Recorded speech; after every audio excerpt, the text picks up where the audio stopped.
समस्त भाइ भातरे राखी बन्न सक्लानी अब तँलाई पछाडि आसी कहाँ हुन्छ नाइ म त हात राख्दैन जा म कहलिन असर का भेट बसाइदिनु वो कौन-सी तब है मरा भूल गई थी जगन्नाथ मंदिर आ रहे थे मरा विलंब है थी आशा आशा मुझे माता राखी बांधी थी देखा म कहलिन आज रात का अवस्था ब्रो कति गर्दा उठी केले भी कथा आइबिनी ए भाई ए तुम्हें कौन से भाई आज पर भी ना तुम्हें मौसम तक तो बंचे में गई तुम्हें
नहीं की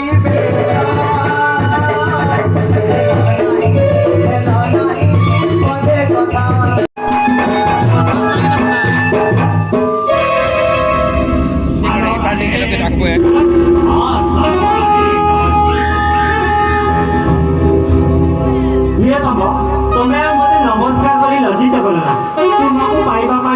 चातक चाहिला प्राय अनाइल तुम दिन राति सबू खन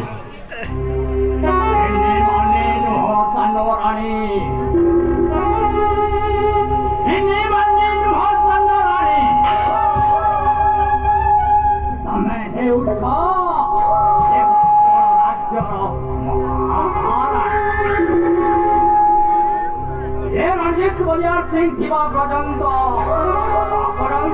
कहीं व्यक्ति सतरे प्रियतम तमें मत एते भय पाओ प्रियतम तमें गोटे कथा कह जदि आम तुहींकर मिलन तुम छड़ा आउ कहीं भी लगा करी पारी दे नहीं लगाते आजा बहुत दिन है साक्षात होई हमारा प्रेमर राज्य करने को जाऊँगी आजा आजा नाना नाई लगाते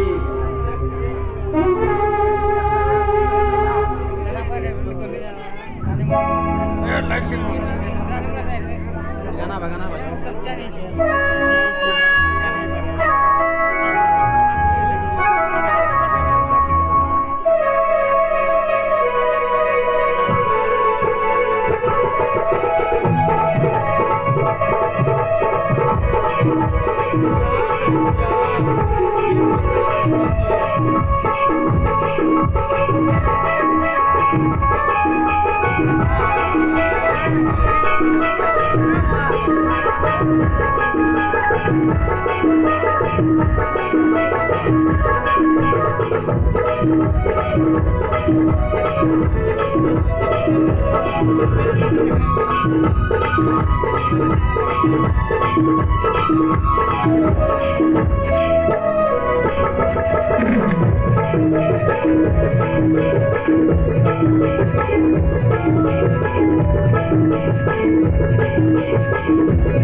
प्रेम संपर्क थिबा दिनु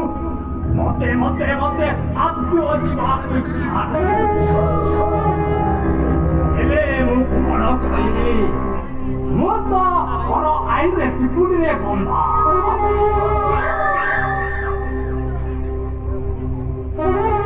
आंदे वहां तुम्हारे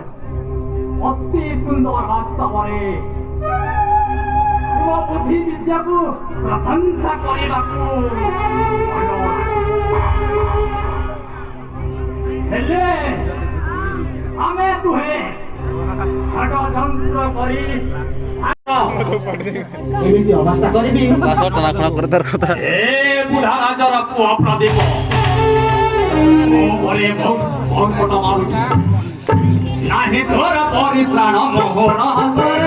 नाही तोर परित्राण मोहन हसर तो जीवन मार्गे मो अखाल धुग के तो सोना निस्तार ए कण में हाड़ी रे